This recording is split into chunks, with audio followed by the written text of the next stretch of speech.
We have Mayor Smith with us today. Mayor Smith, the state government this week has announced its plans to create a LPP. Can you give us your reflections on that? So I'm quite disappointed that the state government has made this announcement.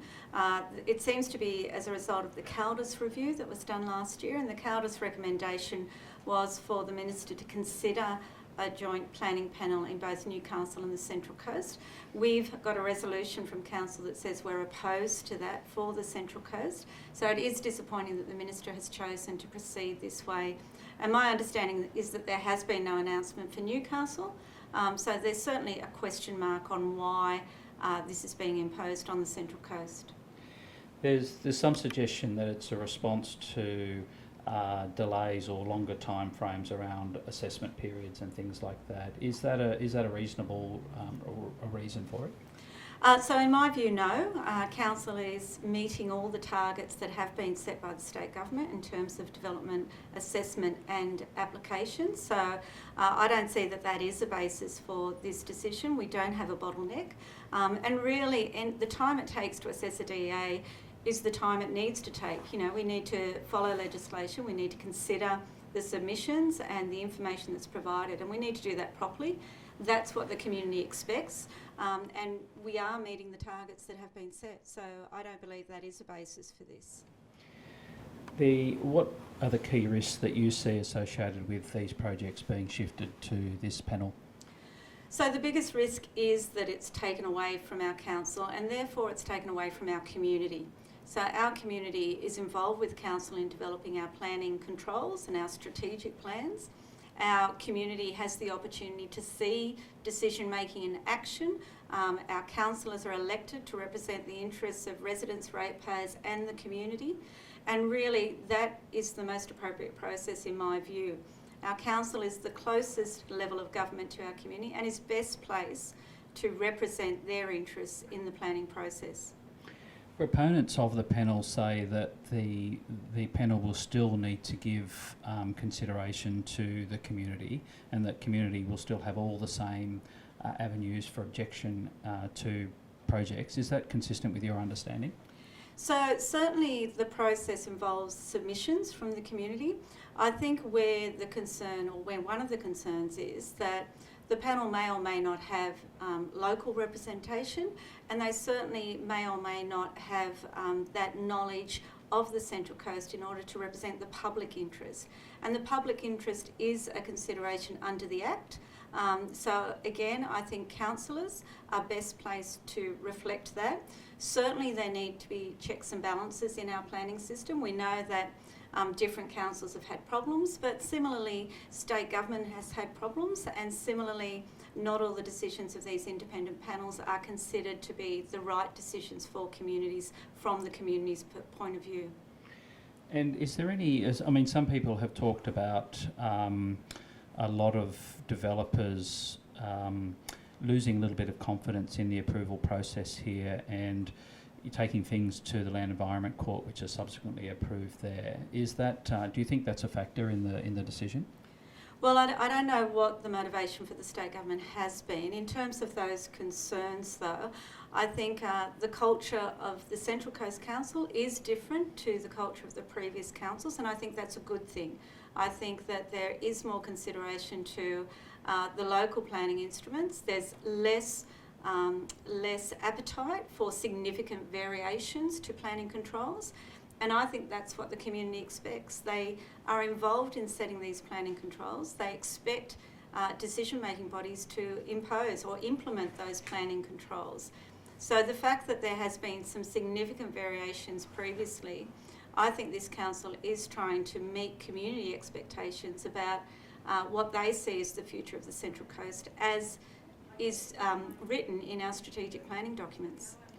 There's been a few tense discussions in some of the recent council meetings. Is there a risk that that the council itself has become a little politicised around some issues here, and that the LPP may be an opportunity to depoliticise some of those development projects? Look, I think the discussions at the council meetings aren't necessarily directly related to planning decisions. So I think politics is what it is. It is a part of our democracy, and so I wouldn't equate some of the debate in the chambers with the decision-making process around planning. Planning is about following rules. You know, that's the way our planning system is written. There is some capacity to vary those requirements, and that needs to be considered thoughtfully and with the interests of our community and our residents in mind, not just the developer or the proponent's interest. We've noticed, if you allow me to change tack for a moment, we've noticed that ever since the council declared a climate emergency last week, that it hasn't stopped raining. So you've solved, you seem to have broken the drought and solved all that problem. Is it going to be a case of just declaring some more emergencies in coming weeks to solve other problems? Well, it's certainly very nice to see the rain. I would like to think it's that simple, but of course it's not. But it is great to see the rain, and we are keeping a close eye on our water levels, our dam levels.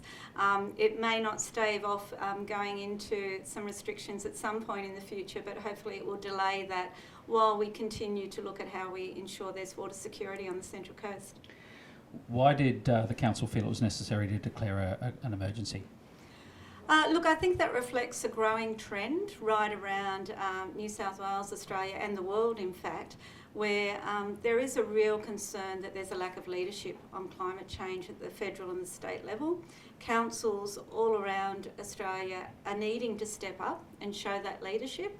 We very pleased that we adopted a climate change policy only a few months ago, but I think there is a growing community concern about the impacts of climate change. I think they're very visible on a global basis, on a nationwide basis with droughts, but even on a local basis as we start to monitor and be very mindful of our water supply. You know, we need to consider what the impacts or the predicted impacts of climate change are, and we need to take action.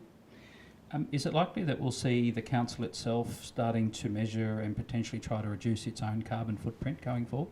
Absolutely. So that is part of our commitment in our climate change policy, and we did sign up to the Climate Power Partnership, which is an alliance of councils that are taking action. I was very pleased only yesterday to go down to their awards. We weren't in for the awards, but looking at what other councils are doing is incredibly impressive. A lot of it is about their own behaviour, but it's also looking at solar systems in their communities, setting targets for going renewable and, you know, reducing emissions. So there's a lot that councils can do, and certainly we're focused on what we can do internally as well as with our community. There was some tense moments in council a couple of weeks ago in relation to the airport at Warnervale. We had a silent protest waged by some members of the community in the chamber. Can we get you just to talk a little bit about your position? I think you've been of the view that there needs to be stronger measures around protecting the wetlands in that area, and but others have sort of expressed concerns around the future of the airport. Can you share with us your position on that for the record? So certainly my position since I've been on council and as mayor is that I would like to see Porters Creek wetland protected as my first priority in that area. I then think we need to look at the airplane strip there, and it's technically not an airport, it's an airplane landing area. I don't have any desire for the Aero Club to change its operations.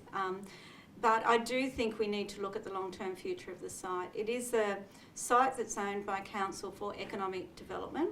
I think the Aero Club is great if it can continue its operations as is, but I am concerned about the approach, the recent approach in the media and at our council meeting from the Aero Club and its supporters. I think one of the things that was really disturbing for me was that the CEO of the Aero Club said that they were at war with council, and also that they would refuse to comply with requests of council.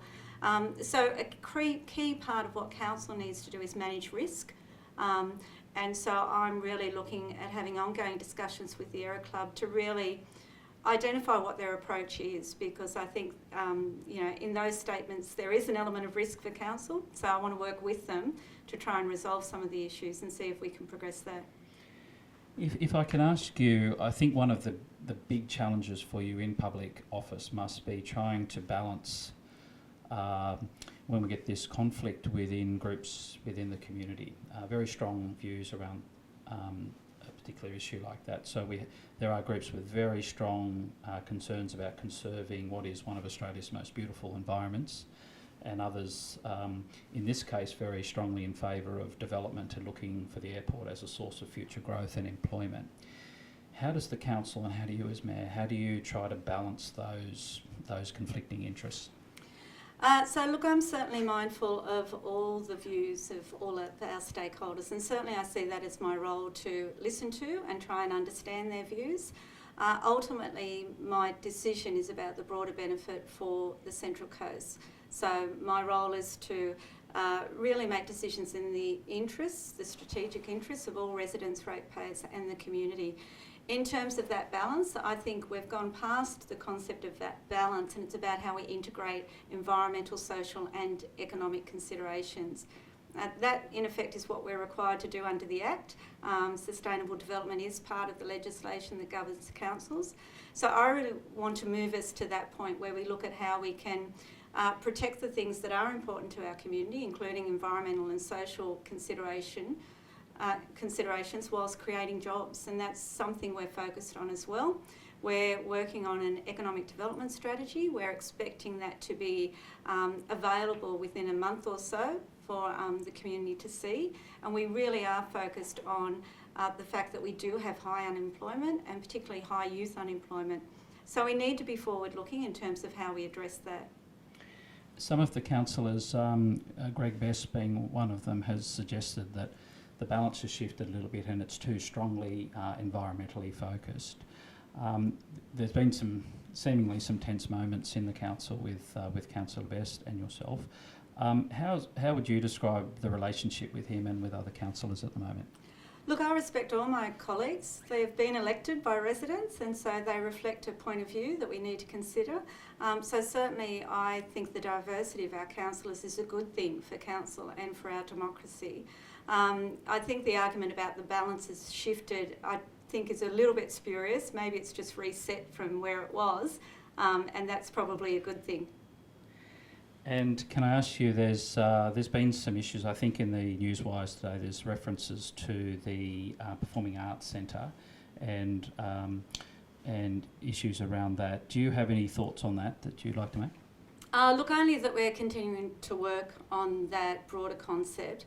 There is some movement in terms of what that will be and how we will continue to progress down that path. And there are things that have changed. So certainly a key part of our consideration maybe 6 months ago was the Snowy Hydro Legacy Fund, where the state government indicated strongly that the region would be could expect to get about $400 million out of that fund, and then said that we weren't getting anything. Now, one of the priority projects we submitted for that fund was the cultural precinct. So there has been a change that has, in my view, is something we need to consider, but we're still working through it. So it's a gated process. There will be a number of decision points along the way. And so councillors will be, getting further briefings to consider that. Mayor Smith, as usual, you've been very gracious with your time. Thank you for speaking with us. Thank you very much. Thank you.